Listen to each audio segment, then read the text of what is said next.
Hello दोस्तों, अंधेरों की दुनिया में आपका स्वागत है। मैं हूं प्रीति और आप सुन रहे हैं horror story by haunted diva. आज की कहानी सुनकर शायद आप आज रात चैन से सो नहीं पाएंगे। शुरू करने से पहले अगर आप भी रोंगटे खड़े कर देने वाले किस्सों के शौकीन हैं तो चैनल को सब्सक्राइब ज़रूर करें और बेल आइकॉन ज़रूर दबा दें। यह कहानी उन दिनों की है जब मेरी नानी लगभग 20 या 22 साल की हुआ करती थी। मैं उन्हीं के अंदाज में आपको ये कहानी सुनाऊंगी। हमारा गांव तब कोल्हापुर के पास था। अब वह काफ़ी बदल चुका है, लेकिन जब हम वहाँ रहते थे तब गांव में बस 40 से 50 घर थे और हमारा गांव भी शहर के इलाके से बहुत दूर था। तब हमारे गांव के पास एक रास्ते पर एक घर था और वहाँ एक सुभद्रा काकी रहती थी। मैं तब उन्हें सुभद्रा काकी कहकर पुकारती थी। उनके साथ जो भी हुआ उसके बारे में आज तक बहुत कम लोगों को पता है। लोग कहते हैं कि जादू टोना सिर्फ भ्रम है, लेकिन जब आप अपनी आंखों के सामने किसी अपने को घुट घुट कर खत्म होते हुए देखते हैं तो सारे तर्क धरे के धरे रह जाते हैं। सुभद्रा काकी का एक लड़का था जिसका नाम पवन था। पवन की शादी की उम्र थी, पर हाथों को कोई काम नहीं था। छोटे मोटे काम से वह घर चला रहा था, लेकिन शादी करनी तो थी और इसीलिए वह किसी अच्छे काम की तलाश में था। अब एक रोज वो अचानक कहीं चला गया। गांव के लोग जब सुभद्रा काकी से पूछते थे तो वह उन्हें बताती थी कि पवन बाहर गांव में नौकरी के लिए गया है और जाते जाते यह बताकर गया है कि 4 से 6 महीने में कुछ अच्छे पैसे कमाकर लौट आएगा। लेकिन 6 महीने गुजर गए, फिर भी वो वापस नहीं आया। अब उसकी माँ यानी सुभद्रा काकी को भी उसकी चिंता होने लगी। सबसे अजीब बात यह थी कि उसकी माँ को या फिर गांव में किसी को भी यह नहीं पता था कि वह कहाँ चला गया है। पहले तो उसकी माँ बहुत खुश रहा करती थी, क्योंकि वो यह सोचती थी कि पवन बहुत बड़ा आदमी बनकर ही गांव वापस आएगा। लेकिन जब 7 महीने गुजर गए तब उसकी खुशी चिंता में बदल गई। वह रोज आते जाते लोगों से पूछने लगी कि उन्होंने कहीं पवन को देखा है। कहती कि पवन कहीं दिखाई दिया तो उसे बताना कि उसकी माँ उसका इंतजार कर रही है। लोग हाँ हाँ करते, फिर आगे निकल जाते। अब ऐसा नहीं था कि लोगों को पवन या उसकी माँ की चिंता नहीं होती थी, लेकिन उन्हें खुद पवन के बारे में कुछ भी नहीं पता था, तो लोग ढूंढते तो भी कहाँ ढूंढते। ऐसे करते करते पूरे 10 महीने गुजर गए। अब सुभद्रा काकी ने लोगों से पूछना भी बंद कर दिया। जब भी उन्हें देखो तो उनका चेहरा उतरा हुआ दिखाई पड़ता। आंखें हमेशा आंसुओं से भरी रहती थीं। वो घंटों रास्ते पर और घर के दरवाजे पर बैठी रहती थी, क्योंकि इतने महीने गुजर जाने के बाद भी न पवन की कोई चिट्ठी आई थी और ना ही कोई संदेश आया था।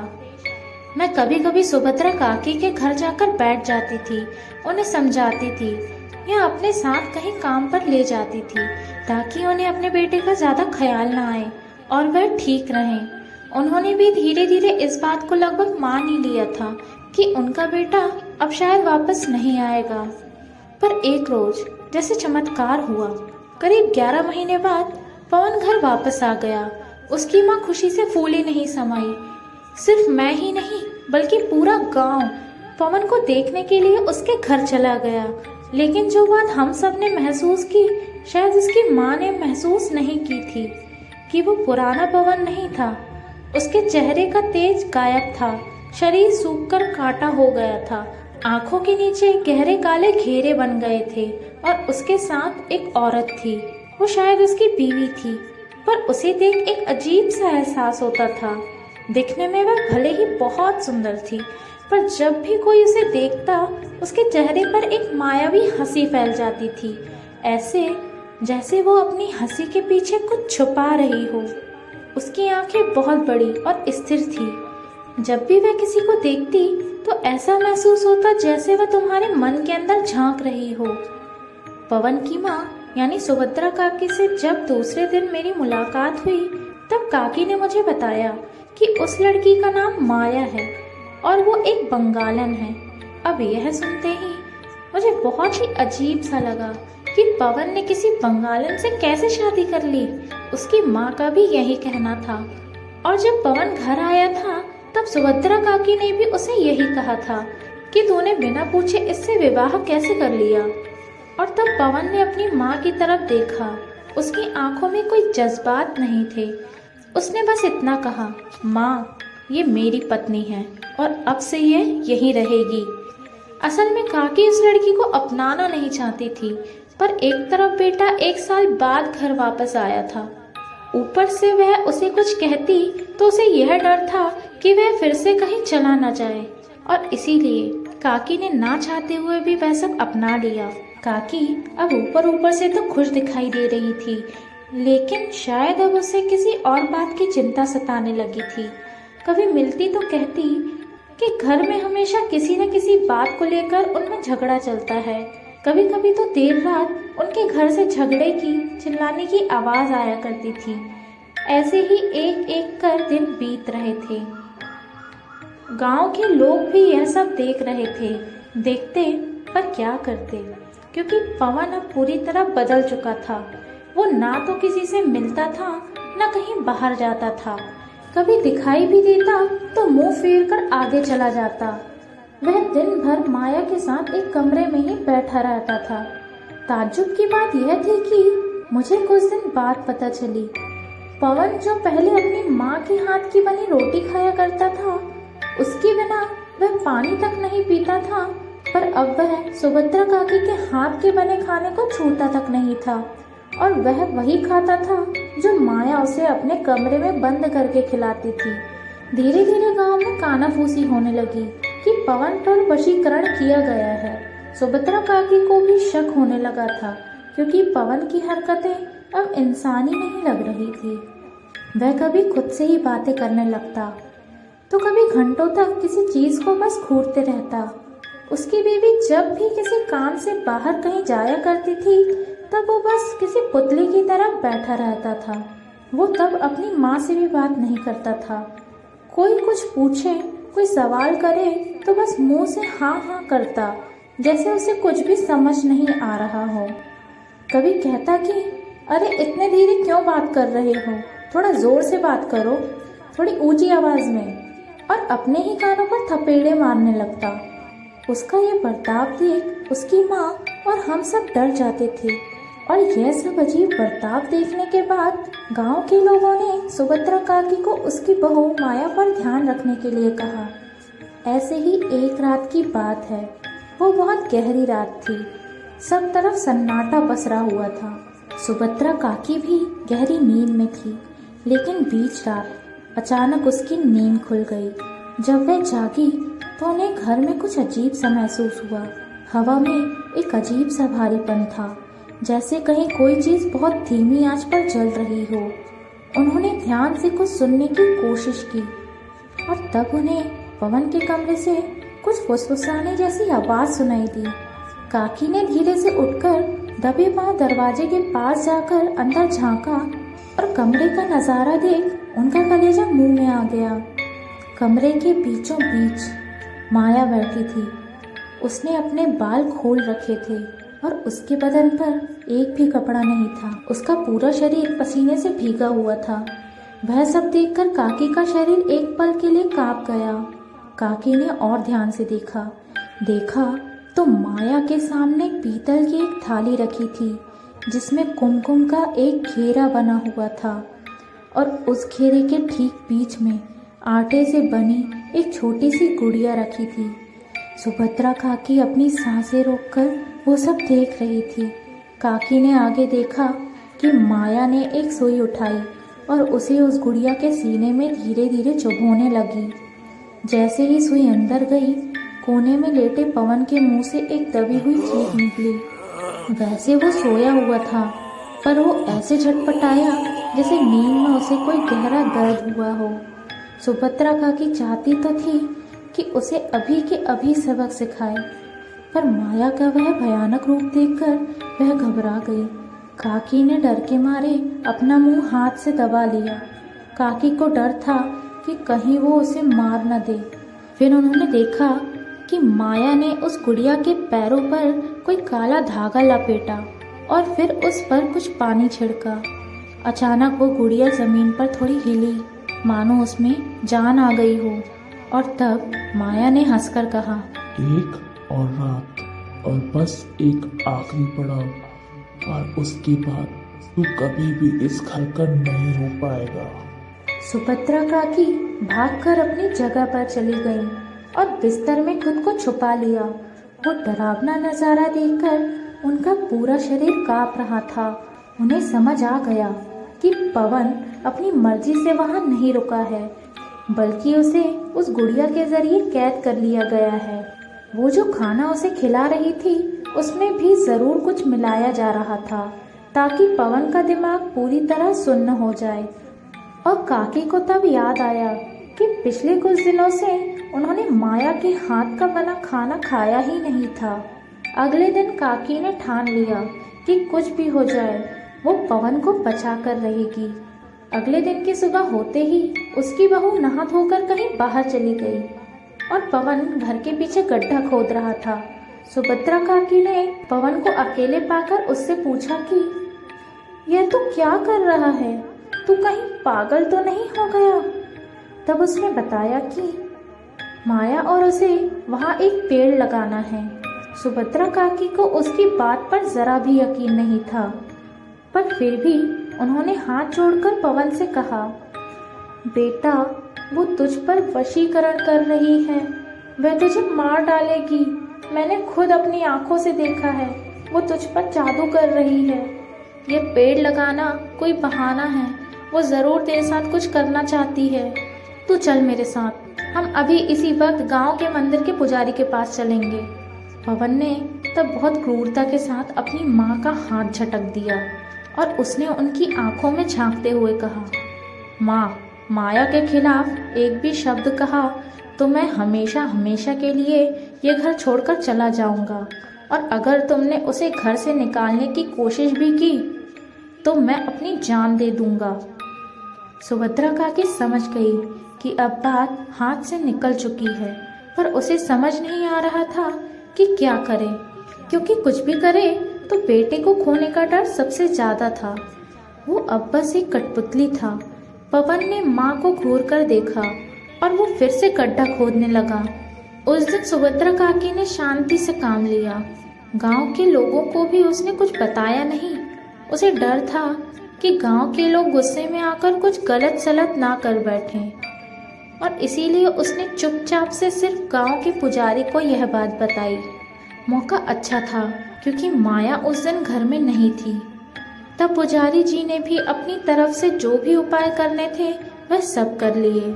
उन्होंने चुपचाप जाकर पवन के पैरों से वह धागा तोड़ दिया, घर के चारों तरफ बंधन कर दिया।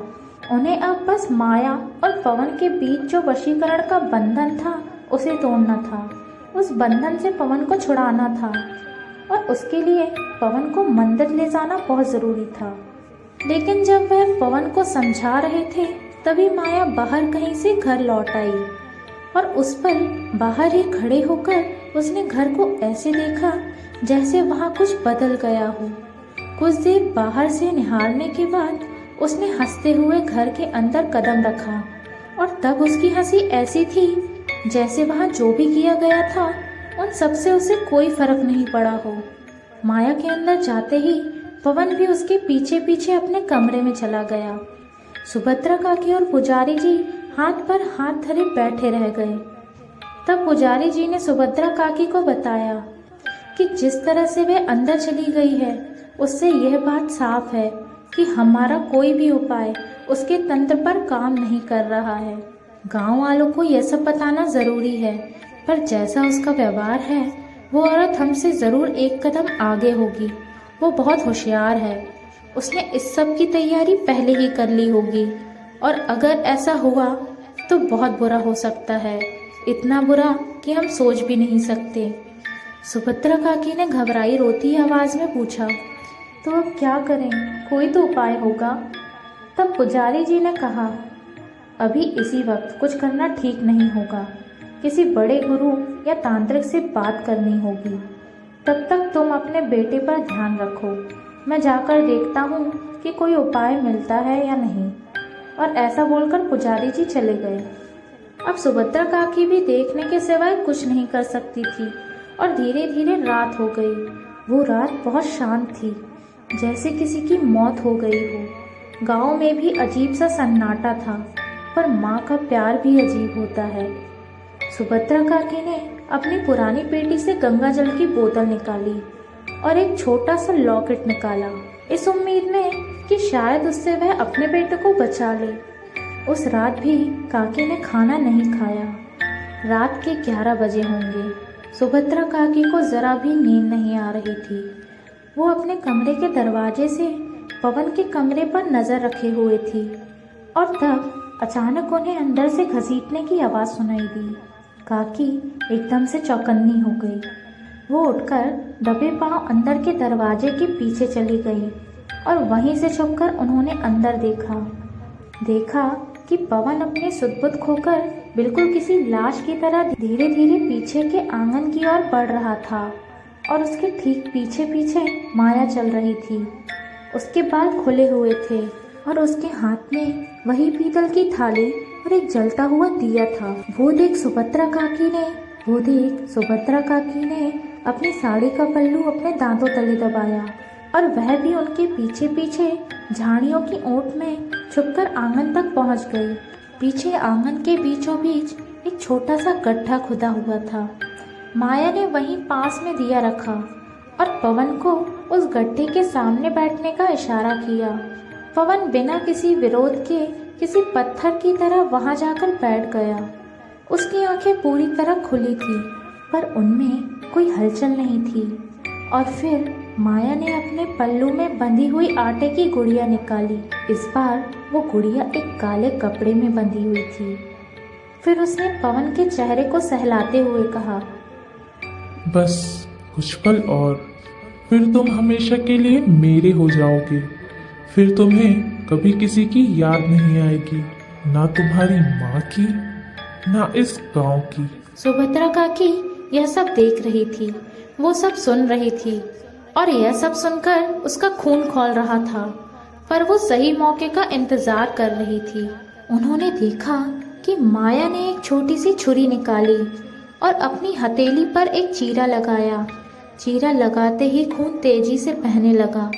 खून की बूंदें उस गुड़िया पर टपकने लगी और फिर जैसे जैसे खून गुड़िया पर गिर रहा था, माया कुछ मंत्र जैसा बड़बड़ाने लगी और फिर उसी के साथ पवन का शरीर भी तेजी से कांपने लगा।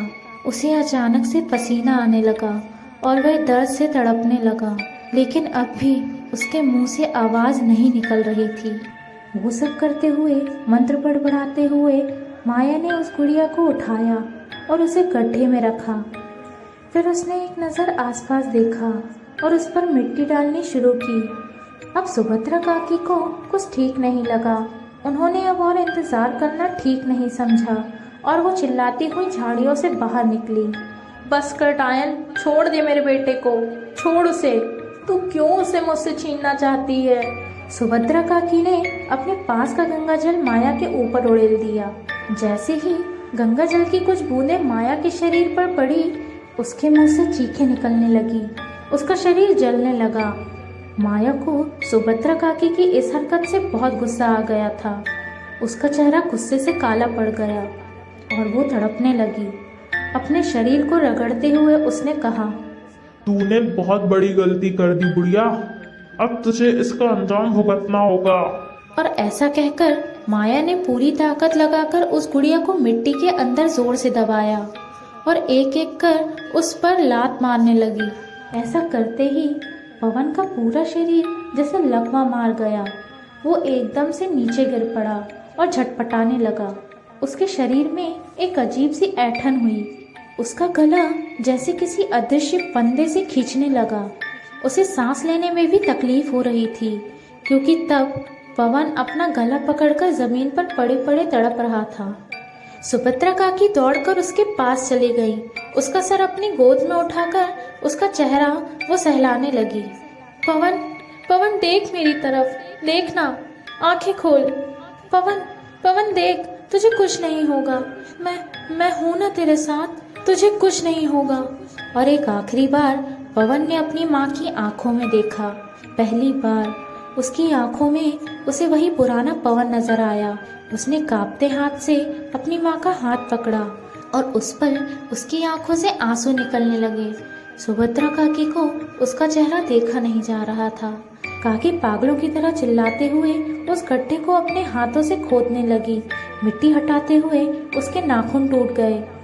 उंगलियों से और हाथों से खून बहने लगा, पर वह एक पल भी नहीं रुकी।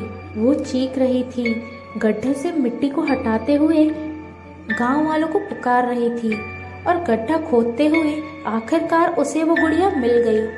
लेकिन जैसे ही उन्होंने उस गुड़िया को छुआ, उन्हें महसूस हुआ कि वो गुड़िया काली पड़ चुकी है और उसमें से सड़े हुए मांस की बदबू आ रही है। उस पल माया दूर खड़ी होकर अपनी गर्दन गोल गोल घुमा रही थी, हाथ ऊपर कर अपने हाथ हवा में लहरा रही थी और ऐसा करते हुए वो अपने पैरों को पटक रही थी, अपने बालों को और साथ ही साथ शरीर को झटक रही थी। उसकी बड़ी बड़ी आंखें सफ़ेद हो चुकी थी और वो अपने घने बालों के बीच से सुभद्रा काकी को घूर रही थी। उसके मुंह का जबड़ा किसी जानवर की तरह खुला हुआ था और ऐसा करते हुए वो ठहाके मार रही थी। उस पल उसकी वो खौफनाक हंसी पूरे आंगन में गूंज रही थी, पर सुभद्रा काकी ने उस पर ज्यादा ध्यान नहीं दिया। उसने देखा कि पवन का शरीर नीला पड़ रहा है, धीरे धीरे उसकी जान निकल रही है। उसने एक आखिरी बार अपनी माँ के हाथ को दबाया और फिर अचानक से उसका शरीर ठंडा पड़ गया। वो सब देख सुभद्रा काकी के मुंह से एक तेज चीख निकली जो उस रात के सन्नाटे को चीर गई। सुभद्रा काकी ने रोते गिड़गिड़ाते हुए अपने सामने देखा, पर माया अब वहाँ नहीं थी। वो किसी धुएं की तरह गायब हो गई थी और फिर वो अपने बेटों को गोद में लेकर बस रोती रही। कुछ ही देर में गांव के लोग वहाँ आ गए, लेकिन तब तक सब कुछ खत्म हो चुका था। गांव के लोगों ने उस औरत को आसपास के गांव में जंगलों में बहुत ढूंढा, पर वह कहीं नहीं मिली। वो किसी धुएं सी उसी रात गायब हो गई। उसका कहीं कोई नामो निशान तक नहीं मिला और लोगों को समझ नहीं आया कि उसे ज़मीन खा गई या फिर आसमान निगल गया। वो उस रात ऐसे गायब हो गई जैसे वह कहीं थी ही नहीं। अगली सुबह तक सुभद्रा काकी अपने आंगन में बैठी थी। उसकी गोद में पवन का बेजान शरीर था और बगल में वही आटे वाली काली पड़ चुकी गुड़िया थी। काकी की वह हालत देख मैं खुद को रोक नहीं पाई। उसके साथ क्या हुआ होगा इसका मुझे थोड़ा बहुत अंदाजा था। सिर्फ मैं ही नहीं बल्कि गांव की सभी औरतें वो सब देख रो रही थी और उस घटना से काकी की मानसिक स्थिति पूरी तरह बिगड़ चुकी थी। गांव वालों ने किसी तरह पवन का क्रियाक्रम किया और उसके कुछ ही दिनों बाद एक रात अचानक काकी की भी मौत हो गई। काकी की मौत के बाद उनके घर को तोड़ दिया गया, क्योंकि तब गांव वालों ने उस घर को मनहूस मान लिया था और कोई भी उस घर को देखना तक नहीं चाहता था। पवन की मौत के बाद पूरे गांव को एक सबक मिला कि यह तंत्र मंत्र, यह जादू टोना या फिर वशीकरण, यह सब कोई खेल नहीं है। यह एक ऐसी दलदल है जिसमें अगर कोई एक बार पैर रख दे तो उसकी आत्मा उसकी नहीं रह जाती। और इसी वजह से गांव के लोग आज भी इन सब चीज़ों से दूर रहते हैं। उसके बाद में जो चर्चा हुई, जो पुजारी जी सुभद्रा काकी के घर आए थे, उन्होंने बताया था कि माया पवन को लेकर शायद कुछ अधूरी तंत्र करना चाहती थी, लेकिन पवन पर बहुत तंत्र और वशीकरण करने के बाद भी पवन की जान उसकी माँ में अटकी हुई थी और इसीलिए वह कभी भी पूरी तरह माया के वश में नहीं गया और शायद इसी कारण से उसकी तंत्र साधना पूरी नहीं हो पा रही थी। माया शायद इसीलिए वहाँ आई थी कि वह पवन को अपनी माँ से तोड़ सके, उसे अपनी माँ से अलग कर सके और उसके बाद वह पवन को अपने साथ वापस ले जाकर अपनी अधूरी साधना पूरी कर सके। दोस्तों, आपको ये कहानी कैसी लगी कमेंट कर ज़रूर बताइएगा और अगर आपको ऐसी कहानियाँ अच्छी लगती हैं तो इस चैनल को सब्सक्राइब ज़रूर कीजिएगा। मैं मिलती हूँ अगली कहानी में।